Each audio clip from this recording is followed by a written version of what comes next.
Well, it was another white-knuckle ride on global markets this week, thanks to the ongoing drama of the Greek debt crisis. So to get the latest on the European turmoil, I spoke to an economist recently from Germany and the UK, and now a research fellow at the Centre for Independent Studies in Sydney, Dr. Oliver Hartwich. Well, Oliver, how dangerous is the possible default of Greece, given the exposure of European banks to Greece? It's quite dangerous. We're talking about a total of about 300 billion euros that Greece currently owes. A lot of the money is held by European banks, mainly by French banks, Swiss banks, German banks. So if Greece actually defaults, if we see a haircut perhaps, those banks will heavily suffer and they will probably have to be bailed out by the national governments again.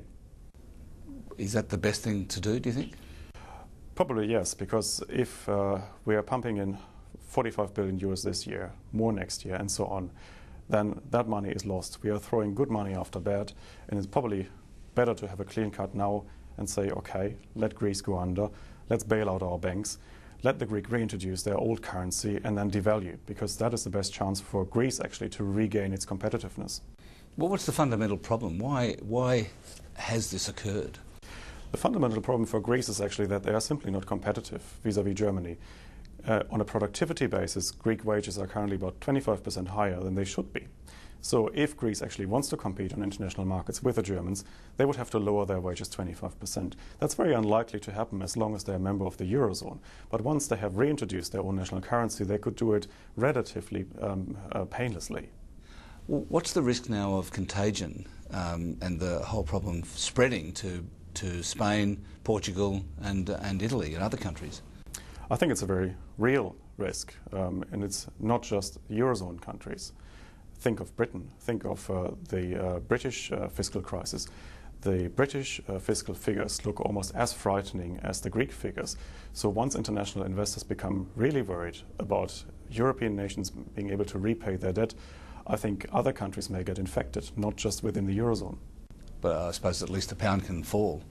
Well, that's a big advantage that the British still have. They can print their own money, and they have.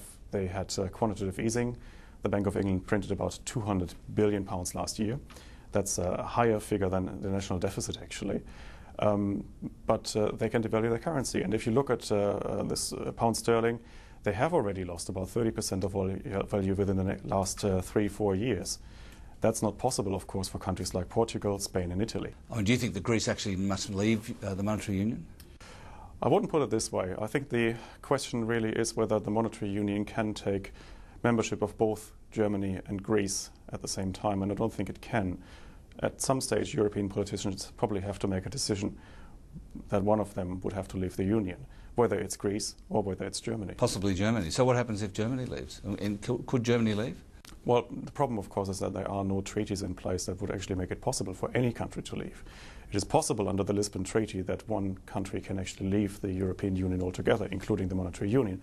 But currently they don't have a due process under which any country could leave monetary union. How do you think Germans feel about what's going on in Greece and what they're being asked to do? Well, there's national outrage, really, because you have to see one thing. The Germans put an amendment into their constitution last year and basically legislating for balanced budgets by the end of this decade. That means that the German Treasurer, Wolfgang Schäuble, has to introduce austerity measures from next year. So the Germans will be required to cut down their benefits, for example. They will cut down on all sorts of public spending at the same time that they're transferring huge amounts of money to Greece. You can imagine that that is not very popular. Especially after they've transferred all this money to East Germany as well. Yeah, basically the Germans are used to that. The West Germans have transferred about 3-4% of their GDP every year for the last 20 years to East Germany to pay for building up a new economy in the former communist part of their country. Now they are required to do exactly the same again, but this time it's not even going to their own country, but to some southern European economy. And I think that is not going to be too popular in Germany. And in fact, if you look at German newspaper headlines, they are already discussing whether they should bring back the Deutschmark. Do you think they should? They probably should. Thanks for joining us, Oliver. Thank you, Alan.